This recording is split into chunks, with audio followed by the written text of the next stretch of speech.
Howdy ho! How's it hanging? So, want to make a video, and it's a little bit of a infomercial, but not really. I'm not making you buy anything or talking your ear off. We're about to roll some of this right here, some pot of gold. It's some crumpets. Check the stats, you know. Check the stats, bring a bat. Oh, I'll tell you right now, this is some of the best looking weed that I've seen, and I smoke good. Like, if you could see these crystals on here, if you could see, oh my friend, if you could see. I wish I could turn a light on for y'all or something, get something. Anyways, I'm gonna roll this and tell a story. A true story. Not some bullshit. Not the bullshit that you hear from the other guy, you know? You know that other guy? Anyways. About, I would say, 10 years ago, give or take, about 10 years. I was about 20 years old. Was a young whippersnapper working at a body shop. And this particular body shop I was working at was owned by some Vietnamese gentlemen. And there was about 2 or 3 shops that were connected. They were all in the same dead end kind of thing. Cul-de-sac type deal where there's 3 shops connected and each one is run by a different family pretty much. They're very family oriented. No mafia or nothing like that. They're just hardworking guys. And they just, you know, they like to stick with their family. They like to keep the money in the family, which makes sense. They hired me just because my English was good. A lot of people there didn't have good English. I knew what I was doing. Not to the point where I knew what I was doing on everything, but I had some general knowledge of automobiles and repair and stuff like that. I learned a ton, but I wasn't, you know, just some guy that they brought in off the street who didn't know anything about cars. I had some knowledge, even though it wasn't nowhere near enough, because they taught me a lot. And I'm not going to be that guy who tries to act like he knows everything. And no, I can always learn something. Even now at this age, when I've been working on cars for years and years, I can always learn something new, even if it's from somebody half my age. Information is out there, and some people get information that you don't have. There's nothing wrong with that. No need to get angry. Just shut up and listen. You got 2 ears and 1 mouth for a reason. Stop using this so much and use these right here. They're on the side of your head. Some of you forget what that is or what that does, but they're your ears. They're made for listening. Anyways, I'm working at the body shop, and the shop next to us is a nice guy. I think his name was Don. And I'm sure that wasn't his real name, but it was something close to maybe his Vietnamese name. And that's what they do. They'll have a name like Chin Shun or something, and they'll be like, yeah, my name's Chad. It is what it is. It's much easier to pronounce. I don't care. So, this guy, I see him all the time. He's got cases of Heineken beer, racks of ribs, filet mignon, all these expensive meats. And he's just got a big fridge full. They're always barbecuing every day. I'm like, hey, man, what's the deal? What's the deal with all the beer and all this stuff? He's like, oh, yeah, you know, I like Heineken, Yeah, shit, I like Heineken too, but I can't afford to fucking have 15 cases of it stacked up in front of my mini fridge. Hell of a summer. So they're grilling every night, having a good old time. Everything's good. And this has been going on for about a month or so. And I've been noticing, like, these drugged out individuals who just look down and out. Like, I mean, these people look bad. Like, you know they're on drugs. There's no question about it. They keep coming to the shop,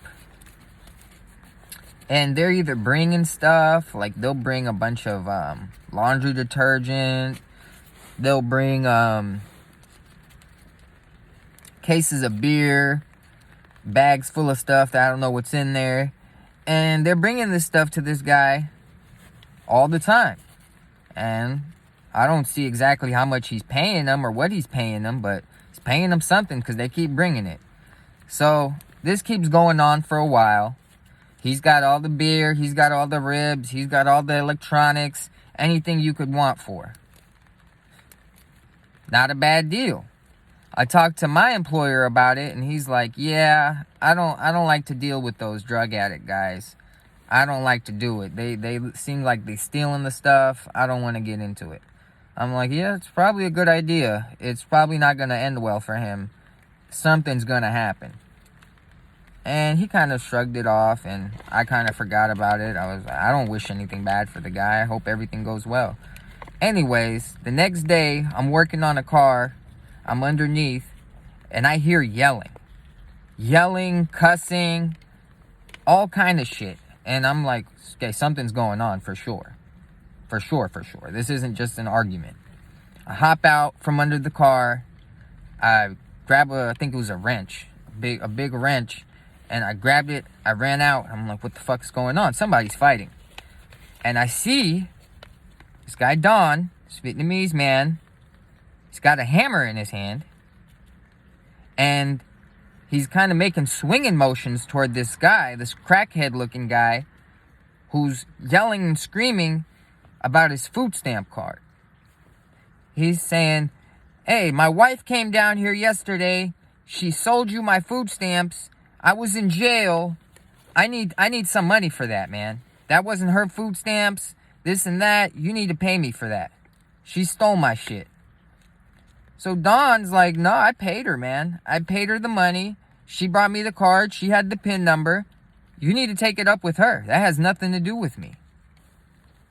I mean, of course, they're not talking this cordially, but that's kind of the gist of what I'm getting as they're yelling and as he's waving this hammer around. And this guy's got his hand under his shirt, making it look like he's got a gun, and he's going to pull it out. Now, mind you, I don't think this guy's got a gun. He doesn't look like he's got a gun. He looks like a crackhead. He looks like he'd sell a gun if he had one.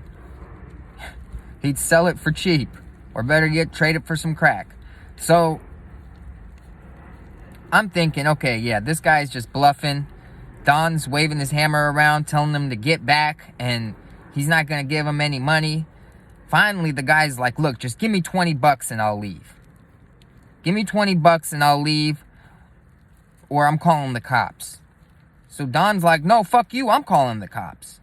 So, as he's going for his phone, the black guy reaches out from under his shirt, and believe it or not, he does have a gun. He has a gun. A big gun at that. Looked like a High Point 45, something like that. It was a big old gun. He pulls it out and he's like, you ain't calling nobody. And Don, he got so shook up that he didn't even know what to say. He's still looking at this man, but now he's got a look on his face like he just shit his pants. And the guy tells him again, you ain't calling nobody. Don looks at his phone and he drops it on the floor. He doesn't set it down, it just drops out of his hand. I'm so sorry. I not call nobody. He's like, damn straight you ain't calling nobody. Racks the slide. Comes up closer. Look here, buddy. I wanted 20. Now I want 2,000. And I want it now. Run it up. Grabs him by his scruff. Gun in his face. Meanwhile, I'm standing in one of the other shops, probably about 10 feet away. And he's not even paying any me no mind. He's in his zone. He's got the gun in this guy's face. Said, I want the money now. He's screaming. There's probably 2 or 3 other gentlemen there. They all ran into the office. And I'm guessing they're on the phone with the police. Finally, I'm so shook up that I'm like, look, man, if this guy gets killed, I'm gonna feel really guilty for just standing here. I mean, there's nothing I can really do. I have this wrench. I can't attack the guy, but I can at least talk to him. So I kind of clear my throat and I'm like, hey, bro. And he looks to the side and he's like, you want some of this too, white boy? And I'm like, no, bro, but listen, man. They're all in the office. They're on the phone with the cops. They're on their way. You will go to jail for the rest of your life for this shit, man. It's not worth it, bro. Just go. He looks at the Asian guy who's just standing there. Says, where's your wallet? The Asian guy looks over at me and he's kind of feeling a little bit braver now. And he's like, no, just go.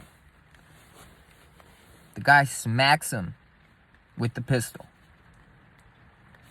He didn't turn it around. He smacked him with the front part of the pistol. He had it right in his face. And just smacked him with the side of it right in his mouth. Mind you, I've seen people get hit before, but I've never seen somebody get hit like this. As soon as he hit him, probably 2 or 3 teeth flew from his mouth right with the impact. As his face went to the side, the teeth came out. And grabs him by his hair, and he's forcing the gun in his mouth. As Don is reaching into his pocket, and he's pulling out his wallet. He's like this now. He's like, please don't kill me. Please don't kill me. This guy grabs the wallet, turns around, points the gun at me, asks me, did you see anything, motherfucker? Do you know me? Do you know where I'm from? And I'm just standing there silent, like this. He's like, ask me again. He's like, what did I say, boy? Who's calling who? And I'm like, dude, I don't want no problems, man. I don't want no problems. He looks back, and there's probably about 3 or 4 cop cars now. They're all pulling up. There's a lady cop. She's got a shotgun. There's 2 more guys. One of them's got an M16. They're all on the probably about 25, 30 feet away on the street. And they're already kind of getting behind their cars and getting on the loudspeaker. And just as they're getting on the loudspeaker to talk to this guy, he takes off running towards the fence. Takes off running towards the fence. The gun, right before he hops the fence, he throws it over the fence. Scales the fence. Gets going. I see the cops, they all take off and they go the other way. They're trying to get around because it's a dead end and there's houses behind this shop. So he's now running through people's yards and they go around to try and meet him on the other side. I see them take off. As they take off to go to the other side, about 2 minutes, I see his head pop back up. He scales the fence again and now he's running towards the street where the cops just were. But he doesn't realize there's still an officer kind of right on the corner, and he's getting ready to head down there. He's talking to somebody. He sees the officer, and the officer sees him, and right away the officer goes for his weapon. This guy just keeps running. He keeps running. There's a little cafe. He runs into the cafe, and you just hear screaming and yelling. A bunch of people run out of the cafe. I don't know what's going on in there. About 2 minutes later, he runs out. He jumps in someone's car and takes off. As he does this, the officer who was in that car, who saw him, that punches it, goes off after him. Probably screaming, doing 80 down a 35-mile-an-hour street. I'm standing out on the curb watching all this.